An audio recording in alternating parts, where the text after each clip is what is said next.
네, 안녕하세요. 로열러더 투자전략가 로로쌤입니다. 자, 2019년 1월 22일 수요일 퇴근길 시황 시작하도록 하겠습니다. 자, 먼저 미국이랑 EU 지금 무역 합의 관련해서 좋은 얘기가 오가고 있죠. 만약에 합의가 안 되면은 관세도 생각한다라고 얘기는 하는데 이건 트럼프가 항상 하는 얘기죠.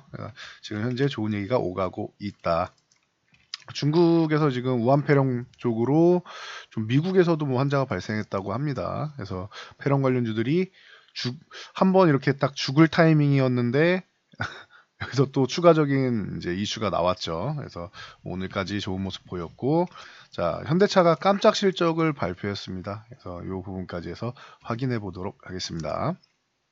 자, 먼저 다우지수 마틴 루터킹 데이로 하루 쉬었는데 모양 이렇게 만들면 조금 쉬어가는 구간이 나와도 이상할 거 없다라고 말씀드렸죠. 그런데 크게 밀리지도 않았고 옆으로 횡보하는 정도로 가벼운 조정 정도를 받았습니다. 말 그대로 쉬어가는 숨고르기 정도로 보시면 됩니다.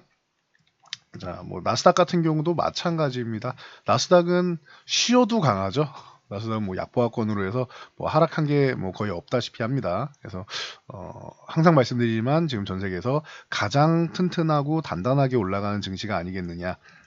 조정이 나오면 한번 깊게 나올 수도 있겠지만 워낙 각도가 좋으니까요. 이 깊은 조정도 다시 한번 매수를 할 수 있는 찬스로 생각될 정도로 지금 나스닥은 굉장히 좋은 모습을 보이고 있습니다. 좀 전에 말씀드렸듯이 이제 EU랑 지금 얘기가 잘 나오고 있어요. 유럽위원회 폰데어라이엔 위원장이랑 회담 결과가 매우 양호했다라고 트럼프 대통령이 평가를 하고 있습니다. 그래도 항상 트럼프는 본인은 관세맨이라고 얘기할 정도로 관세를 좋아하니까 양자가 무역 합성에 합의하기 어려운 경우 합의가 안 되면 EU의 수입차에 대한 이제 관세 조치를 부과할 수밖에 없다라고 얘기를 하죠. 그러니까 웬만하면 합의하자. 또 관세 전쟁하면 피곤하니까 중국이랑 지금 이렇게 질질 끌려온 것도 우리 피곤하니까 유럽도 지금 브렉시트부터 시작해서 굉장히 힘든 상황이죠. 그러니까 서로 좋게 좋게 넘어가자라는 얘기를 저렇게 관세를 부과하겠다라는 형식으로 발언을 합니다. 트럼프 대통령의 특유의 화법이라고 할 수 있습니다. 그리고 여기에 트럼프는 또 역시 연준을 빼고 넘어갈 수는 없죠. 연준의 통화 정책이 이제 미국 성장률을 억제하고 있다. 경제 성장률이 올라가려면은 이제 연준이 금리를 인상할 때는 굉장히 빠른 속도로 인상을 하는데 왜 금리 인하할 때만 이렇게 천천히 느릿느릿 하느냐라고 얘기를 하죠. 그래서 연준에 대해서 계속 이제 무언가 있으면은 다 연준 핑계를 대고 있는 거예요. 경제 성장률 같은 경우는. 네, 참고하시면 되고 내 잘못이 아니라 연준이 잘못한 거고 나는 미국의 주가를 이렇게 끌어올라 갈 수 있도록 만든 대통령이다. 라고 얘기를 하는 거죠. 네. 그냥 대선 준비하는 발언이다라고 생각하시면 됩니다. 그래도 본인이 또 잘한 거를 또 내세우죠. 감세랑 재정 지출 증대로 경기 확장 국면을 지속하고 있다. 그래서 주식시장이 이렇게 부양하고 있다라는 본인의 칭찬을 하는 것입니다. 참고하시고요. 이에 스티브 무너신 재무장관 같은 경우에는 이제 미중 무역 합의 부분에서 2단계 합의가 되더라도 중국산 제품의 전면 철폐는 아니다. 단계적으로 이제 철폐될 수는 있다라고 얘기를 하고 있습니다. 이거는 당연한 거죠. 합의되자마자 모든 이제 관세가 철폐되지는 않겠죠. 이거는 여러분들도 예상할 수 있는 겁니다. 저는 물론. 예, 그래서 지금처럼 단계적으로 하나하나 중국이 이행할 때마다 하나하나 연도를 딱 끊어 놓겠죠. 몇 월 며칠 해서.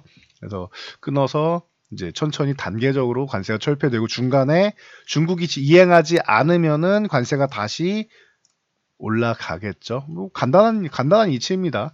저런 거는 크게 신경 쓰실 필요가 없어요. 일단 2단계 합의라도 하고 나서 생각해야 돼요. 저런 거는. 참고하시고 그리고 이제 그 자국 디지털 플랫폼 기업의 영국이랑 이탈리아가 이제 관세를 부과할 가능성이 생기니까 이제 미국에서 이제 즉각적으로 제재에 나서겠다라고 얘기를 하는 거죠. 이게 왜 그러냐면은 이제 영국 이탈리아 쪽은 지금 얘기가 조금 이제 어긋나서 그런 거고 프랑스랑은 이미 디지털 관세를 2020년 말까지 보류하기로 했습니다. 그러니까 영국, 이탈리아 너네도 버티지 말고 프랑스처럼 우리랑 이제 합의를 보자라는 개념으로 보시면 될 것 같아요. 압박하는 거죠. 미국이 뭐 국제 깡패도 아닌데 저렇게 여기저기 가서 압박을 하고 다닙니다. 참고하시고요. 프랑스랑 합의 본 거는 뭐 양쪽 다 지금 문제를 만들면 안 되는 상황이죠. 미국은 이제 트럼프 대통령 대선이 있고, 뭐 그리고 뭐 연금 개혁 같은 문제도 뭐 서로 양쪽에서 이제 자국 정치 상황을 놓고 외교적 충돌을 피하고 싶어하는 뭐 이런 상황입니다. 그래서 이런 배경으로 해서 프랑스가 가장 먼저 이제 미국이랑 뭐 좋은 얘기를 하고 있다라고 보시면 될 것 같습니다. 이게 뭐 프랑스 르메르 재무장관 같은 경우가 뭐 발표하기를 미국에서 먼저 양보안을 제시했다고 하죠. 그러니까 뭐 요거는 잘 흘러가지 않을까 싶습니다. 그러니까 미국이 말만 저렇게 국제 깡패처럼 하지 실질적으로는 뭔가를 계속 제안을 하고 있다라고 받아들이시면 될 것 같아요. 자, 중요한 건 뭐 우리 증시인데 우리 증시 오늘 뭐 어제 언제 그렇게 안 좋았냐는 듯이 다시 한번 올라오면서 종가 기준으로는 뭐 다시 한번 또 뭐 최고가를 그 52주 신고가를 계속 달성하고 있습니다. 장중에는 이미 뭐 2277.23포인트까지 올라갔었고 오늘 종가로 이제 2267포인트까지 올라와 있죠. 좋습니다. 그래서 현재 뭐 굳이 나쁘게 생각할 게 없다라고 계속 말씀드리고 있지요. 그래서 추후에 뭐 봄 정도나 돼서 봄 전후에 이제 뭐한 차례 뭐 조정을 받을지언정 그때까지는 뭐 아주 강력한 뭐 특별한 이슈가 없는 이상은 강력한 조정보다는 이렇게 찔끔찔끔 꾸준히 이렇게 상승할 가능성을 보고는 있습니다. 참고하시고요. 자, 그리고 이제 코스닥 같은 경우도 이제 저항 구간에서 한 차례 저항받고 밀리는 거 이상할 게 없다라고 말씀을 드렸죠. 그리고 나서 여기서 중요한 게 시장이 좀 약하다 싶으면 21선 올라오는 거 기다려서 21선 지지력 테스트를 받고 올라갈 거고 그렇게까지 약하지 않고 이제 조금이라도 힘을 내보겠다 싶으면은 11선 부근에서 반등이 나올 거다라고 말씀을 드렸는데 그래도 다행히 오늘 21선 뭐 기다리지 않고 반등이 먼저 나왔습니다. 돌파를 바로 하면 제일 좋겠지만 바로 못 하더라도 이렇게 계속 건드려 줘야 돼요. 건드려 주고 나서 돌파를 시도하면은 더욱더 돌파하는 게 쉽다. 그래서 지금 오늘까지 이제 다시 한번 이제 저항 구간 쪽으로 들어와 있는데 코스닥도 좀 힘을 내줘서 이렇게 한번 바로 좀 돌파를 하는 모습을 보였으면 합니다. 그럼 여러분께 최고의 설 명절 선물이 되겠죠. 자, 종목들로 들어가서 반도체 주주 뭐 다시 좋습니다. 삼성전자 뭐 약간의 조정만 받았을 뿐이지 오늘도 이제 뭐 시가 같은 경우는 뭐 마이너스를 시작했지만 장중에 쭉 올라오면서 멋진 모습을 보였죠. 그래서 뭐 63,000원을 바로 넘어가느냐 뭐 천천히 넘어가느냐 차이지 요 구간도 뭐 충분히 정배열 확장 국면 들어갔죠. 예, 중간중간에 한 번씩 조정 나오는 것만 잘 견디시면은 삼성전자는 뭐 지금은 뭐 크게 무리가 없다. 대신 다시 말씀드리지만 저는 삼성전자를 지금 가격에서 추격 매수하는 건 그렇게 뭐 선호하지는 않습니다. 기존에 저는 이미 작년에 계속 말씀드렸죠. 43,500원에서 44,000원 사이에 이런 구간에서 들어가면 무혈입성이다. 이거 6만 원 넘어간다도 진작 말씀드렸던 거죠. 그러니까 기존에 매수하신 분들은 이제 거의 50% 수익이 다 와가는 거예요. 삼성전자로. 그러니까 작년 1월에 매수하신 분들은 이미 50%가 넘었고 이 구간에서 매수하신 분들 8, 9월에 매수하신 분들도 이제 조금만 더 상승하면은 50%가 됩니다. 수익률이. 그러니까 이 무거운 종목이 50% 수익이 났다라고 하면은 여러분들 뒤에서 따라붙기에는 큰 수익을 노리기는 어렵다는 거예요. 수익은 분명히 더 날 겁니다. 지금보다. 수익은 나더라도 여러분들이 원하는 수익을 얻을지는 저도 잘 모르겠습니다. 그러니까 추격 매수를 하기보다는 뭐 지금 막 올라오고 있는 종목들도 많잖아요. 중소형주도 많고 그런 대장주 쪽으로 보시면 되고 잘 모르시겠다? 그럼 저희 일기 문의하시면 되겠죠. 자, 다음 SK하이닉스. 자, 하이닉스 같은 경우도 오늘 뭐 삼성전자와 함께 다시 한번 좋은 모습 보이고 있죠. 10만원 탈환을 했습니다. 전혀 걱정할 필요가 없는 종목이라고 말씀드렸어요. 삼성전자랑 하이닉스 같은 경우는.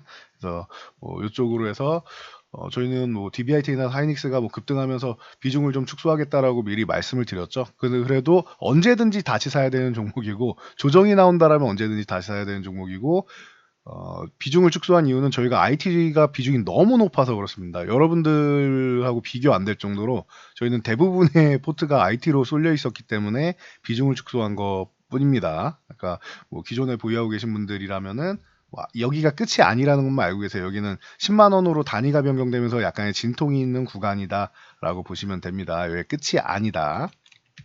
자, 오늘은 현대차를 먼저 말씀드려야 될 것 같아요. 오늘 현대차가 실적이 나왔는데 영업이익이 1조 2,435억으로 해서 전년 동기 대비해서 148.2%나 급증을 했습니다. 그래서 깜짝 실적을 발표했고 매출액도 10.5% 상승을 했죠. 굉장히 좋은 실적을 보였습니다. 제네시스 GV80이나 등등해서 전체적으로 지금 좋은 모습을 보이고 있죠. 현대차 쪽이. 그래서 오늘 이 무거운 종목이 그리고 모멘텀이 그렇게 좋지 않았던 종목이 실적으로 해서 올라오고 있습니다. 이건 굉장히 긍정적이다라고 보시면 되고요. 자세한 거는 추후에 영상을 따로 하나 만들어 드릴게요. 자동차 쪽으로 해서. 그리고 이제 현대차 같은 경우 이제 막 바닥권에서 올라오기 시작한 건데 추세적으로 가느냐는 솔직히 좀 지켜봐야 될 것 같아요. 앞으로 수소차는 시간이 좀 걸린다 쳐도 전기차 같은 경우도 지금 브랜드를 또 따로 런칭하고 할 수 있으니까 이 부분에 대해서는 조금 더 생각해 보시고 이번에 반등이 나왔다. 이것도 어떻게 해야 된다. 소외주는 반등이 나오면은 정리하고 주도주로 교체하는 구간으로 이용하시면 된다. 자, 그리고 이제 현대공업 같은 경우가 이제 좀 전에 말씀드린 제네시스 GV80 흥행 기대감 속에서 이제 모멘텀을 받아서 오늘 상한가에 들어갔습니다. 이런 종목 추격 매수하는 거 아니라고 그랬어요. 바닥권에서 기존에도 말씀드렸죠. 2,800원 구간 오면은 매수한 구간입니다라고 기존에 이렇게 선까지 이미 다 그어놨었죠. 네, 그래서 요 종목 매수하신 분들 2,800원 매수하신 분들 지금 굉장히 큰 수익이 나 있는데 너무 욕심 부리지 말고 적당히 추가적인 이제 상승이나 나오면은 적당히 천천히 분할로 매도하시면 될 것 같습니다. 축하드립니다. 자, 그리고 이제 미국에서도 우한폐렴 환자가 발생했다. 근데 미국에서 그냥 발생한 게 아니에요.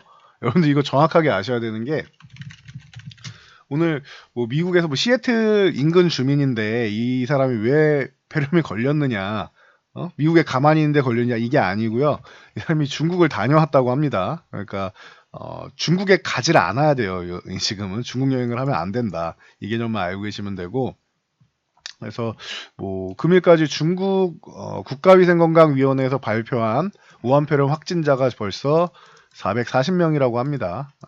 그리고 사망자는 9명이라고 하는데 여기 집계가 안 된 사람들도 분명히 있겠죠. 중국 같은 경우는. 그래서 참고 정도 하시면 될 것 같습니다. 그래서 진원생명과 생각보다 미국 이슈까지 터지면서 이제 여기가 중요한 구간이었는데 돌파하기 어려운 구간이었는데 오늘 갭으로 돌파해가지고 상한가에 들어갔습니다. 그리고 모나리자 같은 경우도 마찬가지. 저는 이런 종목들 추격 매수하는 거 안 좋아한다고 말씀드렸어요. 모나리자 같은 경우는 방역적으로 해서 마스크랑 해서 이제 모멘텀을 받고 뒤에 올라갔죠. 사실은 50이 대장으로 해서 먼저 올라간 상황이고 모나리자는 이제 뒤에서 따라 올라온 거죠.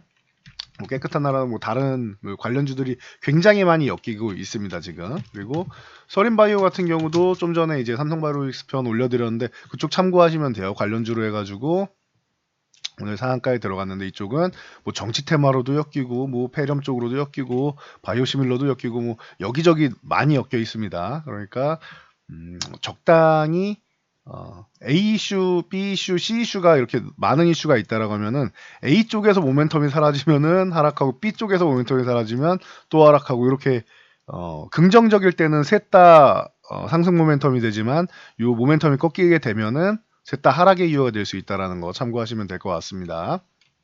그리고 자, 셀트리온 셀트리온 같은 경우 전일 이제 조금 실망스럽다 하시는 분들이 계셨는데 다행히 오늘 2% 올라오면서 이제 조금 올라와 있는데 사실 여기는 크게 의미 없는 구간이에요. 이 구간은 올라오던 내려오던 의미가 없고 18만 원을 회복하는가가 중요한 거예요. 그러니까 조금 기다려 보셔야 된다. 근데 오늘 셀트리온 헬스케어 같은 경우는 좀 강력한 모습을 보이면서 이제 54,000원을 돌파했는데 이러면은 기존에 셀트리온 헬스케어보다 좀 더 강하다라고 말씀드렸죠, 기술적으로. 네, 이렇게 되면은 셀트리온 헬스케어가 이제 기술적으로 조금 더 강해진 겁니다. 셀트리온은 18만 원을 돌파 못했고 셀트리온 헬스케어는 넘어가 있죠.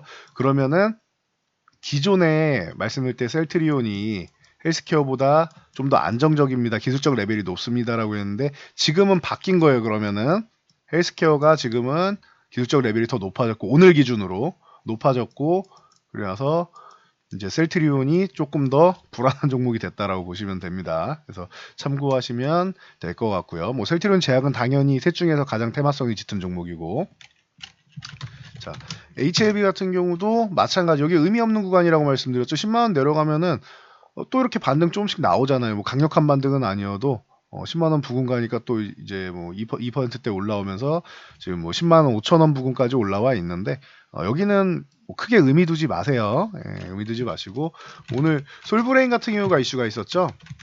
장마감하고 이제 기업 인적 분할 얘기가 있었는데 뭐 요 부분은 이제 뭐 6월부터 해가지고 이제 거래 정지되면 그때 보시면 되고 과거에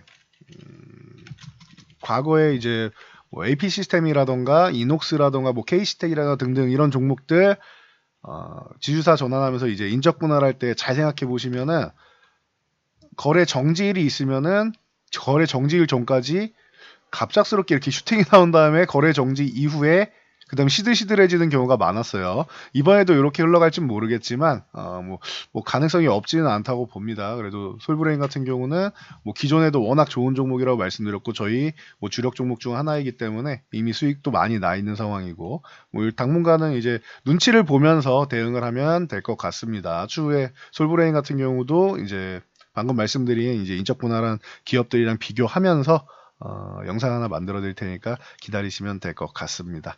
자, 오늘은 여기까지 하고 물러가도록 하겠습니다. 여러분들의 구독, 좋아요, 댓글은 제 영상 제작에 큰 힘이 됩니다. 영상 잘 참고해서 모두 성공 투자하시기 바랍니다.